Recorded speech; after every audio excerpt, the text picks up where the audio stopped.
Olá pessoal, tudo bem? Hoje teremos um dia fundamental para a democracia brasileira. Nesse momento acontece a posse dos novos 513 deputados e deputadas. À tarde teremos a posse de 1/3 dos senadores, 27 novos senadores, e teremos também à tarde a eleição do presidente da Câmara e do presidente do Senado da República, que é quem acumula a função de presidente do Congresso Nacional. Não tenho dúvida de que essas eleições confirmarão a reeleição do presidente Arthur Lira na Câmara dos Deputados e a reeleição do presidente Rodrigo Pacheco no Senado e, consequentemente, no Congresso Nacional. No entanto, as duas eleições têm características completamente diferentes. Enquanto na eleição da Câmara praticamente não há adversários, os dois adversários apresentados, Chico Alencar do PSOL e Marcel Van Hatten do Novo, são candidatos apenas para marcar posição, Arthur Lira será reeleito e certamente deve ultrapassar o recorde de votação de um presidente da Câmara, que é do ex-presidente João Paulo Cunha, que teve 434 votos. Eu acredito que o presidente Arthur Lira passará de 450 votos nessa eleição. Mas o mais importante não é a eleição do presidente Arthur Lira, que já estava meio que construída já há algum tempo. O mais importante é a habilidade que o presidente Arthur Lira teve para conseguir montar praticamente um só bloco partidário para a disputa da mesa, conseguindo acomodar interesses tão divergentes como, por exemplo, os interesses do PL e do PT. E 3 posições na Câmara dos Deputados simbolizam essa habilidade do presidente Arthur Lira. Ele conseguiu deslocar o PL da primeira vice-presidência, colocando na primeira vice-presidência o republicano com o nome do deputado Marcos Pereira, e com isso retirou da linha sucessória imediata um bolsonarista que era o deputado Sóstenes, que ocupará a segunda vice-presidência. Por que isso é tão importante?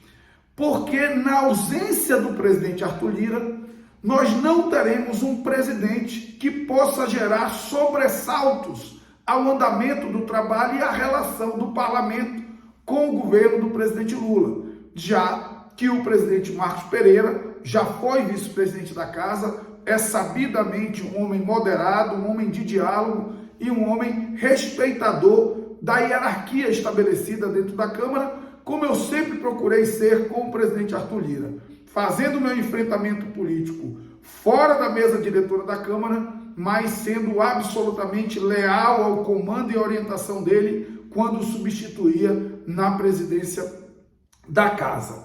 Por outro lado, isso também tem um aspecto relevante, que é o fato de que o primeiro vice-presidente da Câmara, ele é o primeiro vice-presidente do Congresso Nacional, o que também oferece conforto ao presidente Rodrigo Pacheco, que por conta das suas atribuições, muitas vezes tem dificuldade de presidir as sessões do Congresso Nacional.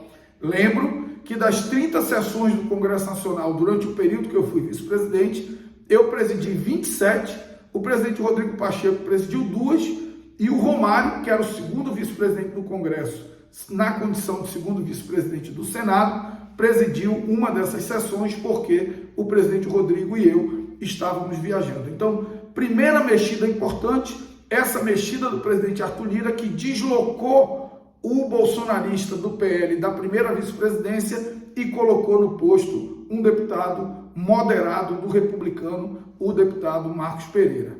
A segunda mexida importante foi a mexida que tem a ver com a Comissão de Constituição e Justiça, a comissão mais importante da Casa, e a Comissão Mista do Orçamento, a comissão mais relevante do ponto de vista da distribuição dos recursos do orçamento nacional. E aí também houve muita habilidade do presidente Arthur Lira. Por ser a maior bancada da Câmara, o PL teria o direito natural à presidência da CCJ. Mas houve uma troca.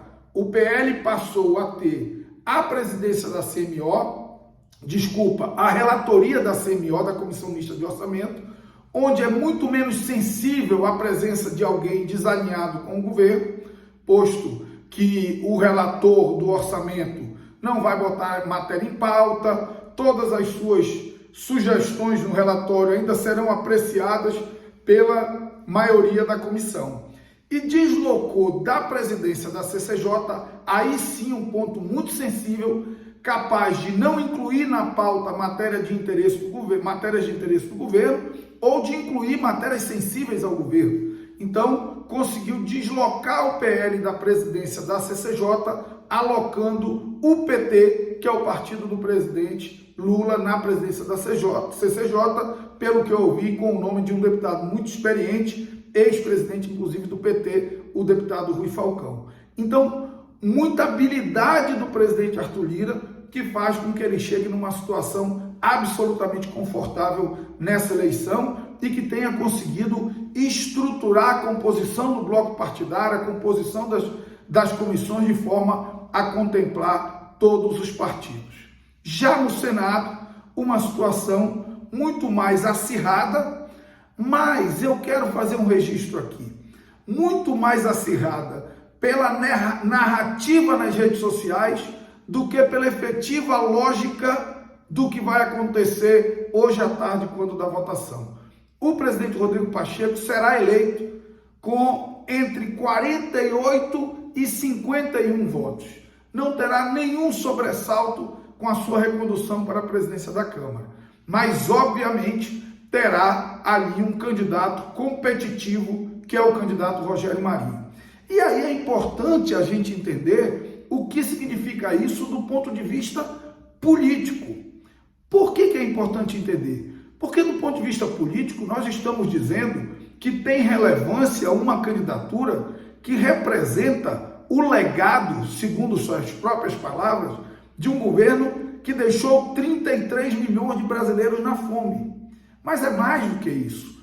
É uma candidatura que representa um legado do genocídio, da verdadeira tragédia que vive hoje o povo Yanomami.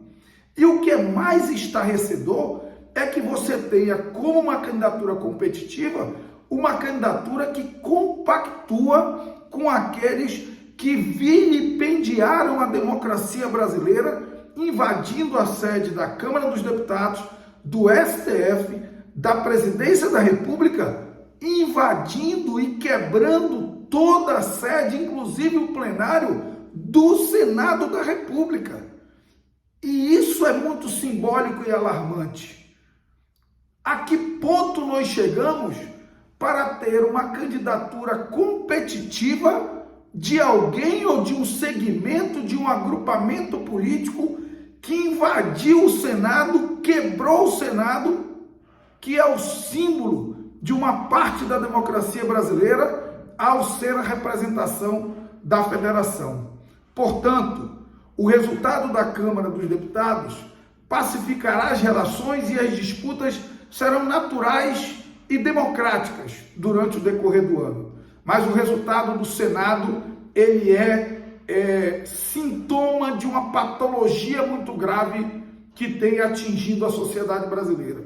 A patologia da relativização da importância e da centralidade do sistema democrático e do respeito às instituições. Felizmente, o resultado final dessa história será a vitória de Arthur Lira, a vitória de Rodrigo Pacheco, e o tempo cuidará de colocar no seu devido lugar aqueles que compactuaram com toda essa agressão ao sistema democrático do nosso país.